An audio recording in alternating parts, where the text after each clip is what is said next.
Brooklyn, you're on the air. Welcome. Alejandro Revere. How are you, my friend? Hey, I like that. Alejandro Revere. Good, my friend. I've been practicing that for quite a while. Alex, it's great to talk to you. I just want to tell you how thankful and grateful, and I'm sure I speak for a whole lot of people, particularly in Brooklyn and Manhattan, New York, wherever, that thank you for all the work that you're doing and for getting this information out there. Alex, I wanted to touch on a point. First of all, I just wanted to say that I love Ron Paul. I absolutely love the man, and the establishment media is absolutely ignoring him. They are working overtime. They are running around like insane piranhas on methamphetamine and PCP attacking him. Absolutely. And they can't, it amazes me because they have nothing that they can grab onto except some letters that they say he signed or some have to do with, these letters and calling him a racist and all that. But yet they ignore the fact that his ideas transcend everything that has to do with race or just every spectrum across the board, because if we don't have liberty in order to be able to, share our ideas or share whatever it is that we may believe, we don't have that, and that resonates with I'll tell you what, stay there. You're on a roll. I want you to be able to finish because I interrupted you.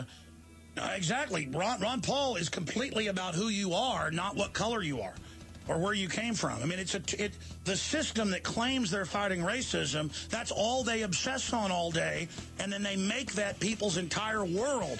Ron Paul is about the end of all of that. Stay there. I'll come right back to you, Nick. We're on the march. The empire's on the run. All right, let's go back to Nick in Brooklyn. Start over, Nick, with your point about Ron Paul. Go ahead. Basically, what I'm trying to say is that every morning I get up and I go through the rigors of what we all get ready for work, all that stuff. You turn on the TV to find out the weather, and of course they roll by what's been happening in the campaigns, and we realize that they have everybody up there, okay.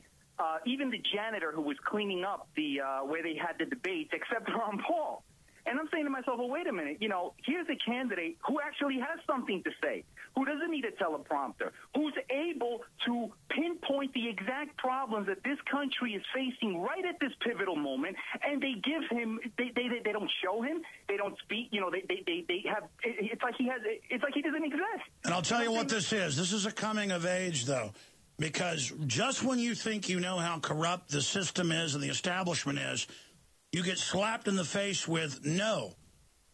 It's only when their facade really starts getting exposed that they really show you that it's beyond bias. It is a total arrogance, but more than that, a fear that you'll discover the monopoly that they're running over our society and that they don't want you making decisions.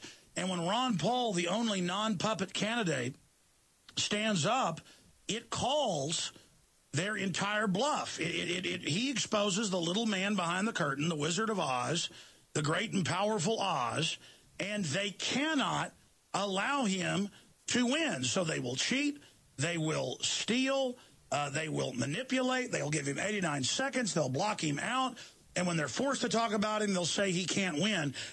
And that's why Ron Paul, basically was giddy when he came in second place in New Hampshire, was he pointed out he's winning just by exposing what a bunch of crooks they are. The system is really destroying its capital. In fact, I saw a Krauthammer article out of the not going to go away. And he goes on to break down, the fact that whether they like it or not, the system is in trouble. Again, they were able to block him out before, but because he understands history and he keeps coming, they don't know what to do. Look, they've got a 9% approval rating. Can you imagine the horrible job of the dinosaur mainstream media? No matter how expensive their sets, how fancy their outfits, how authoritatively they speak, even if you've got a gold water hose spewing rotten water out, nobody's going to want to drink out of it. They're going to want to drink out of the old rubber hose that's got good, clean water coming out of it. And so